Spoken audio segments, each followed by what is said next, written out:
But for the 11 million people, come on, folks, we all know you can't pick them up and ship them back across the border. It's a silly argument. It's not an adult argument. With Miranda Kahn, J.D. Hayworth back with you now on Newsmax Prime. Ohio Governor John Kasich, during Tuesday night's Republican debate, letting us know where he stands on illegal immigration. We just heard him say we can't deport the people who have come here illegally.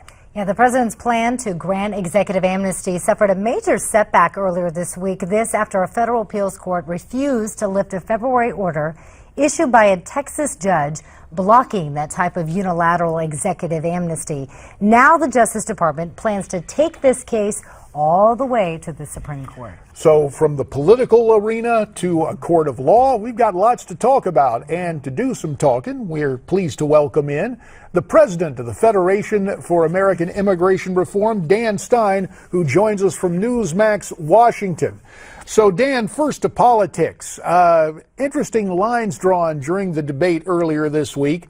Who do you think has the best strategy to deal with our porous borders? And is it time to compassionately reunite families in their country of origin?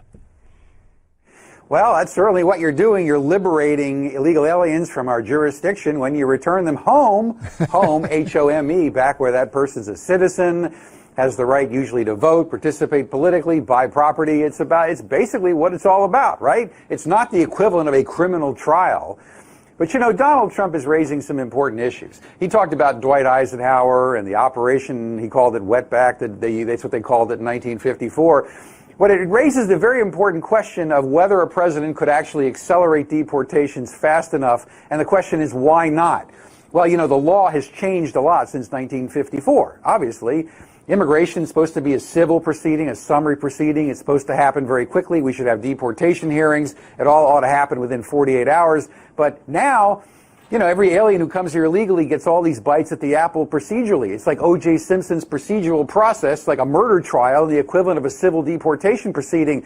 So if a president even wanted to accelerate to, say, do 5 million deportations in a year, you know, the process takes a long time and taxpayers pay cost and the aliens disappear within our society. So we should use this opportunity to say, hey, why is it we can't expeditiously find, apprehend, and remove illegal aliens right now? Dan, you mentioned the law has changed a lot over the years. The Supreme Court has sided, for the most part, with the Obama administration. Do you fear that that will be the case with this decision on amnesty?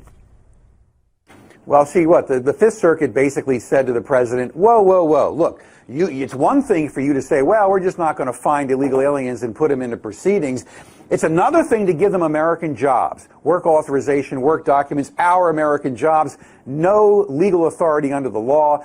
The Obama administration tried to convince the Fifth Circuit that Congress basically gave him the authority to admit illegal aliens without limit, to give out work documents, American jobs without limit. And the Fifth Circuit said, well, wait a minute. No.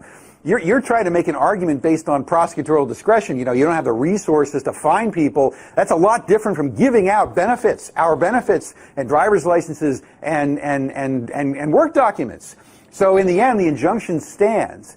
And it will be very interesting because now it's being thrown into the political arena. It gives all the Republican candidates running room to beat Hillary Clinton over the head because, you know, she said, I'm going to go bigger. Bernie Sanders, I'm going to go bigger. If you think Obama was a unilateral despot, king, I'm going to do more. And now the Republicans have a lever to beat them over the head. It's a very important decision politically as well.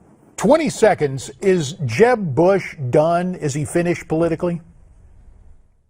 Well, we've seen one Republican candidate after another run into the political buzzsaw of immigration, illegal immigration. John Kasich, Jeb Bush, they keep doubling down on the idea, well, we just can't do it, we can't enforce the laws. Clearly, Jeb Bush's positions have hurt him politically, damaged him perhaps irreparably, and Marco Rubio is trying to salvage Florida. All of his repositioning right now is he's trying to salvage Florida. And of course, Donald Trump and Ted Cruz, they're not going to let Rubio get away with it. It's an exciting time on immigration politics. And we'll stay tuned, and we'll be calling on you in the not-too-distant future. Once again, Dan Stein, we thank you for checking in from Newsmax, Washington. You heard what Dan had to say. What do you think about it? We'd love to hear from you. Send us your comments. NewsmaxTV.com/comments. And we'll be right back.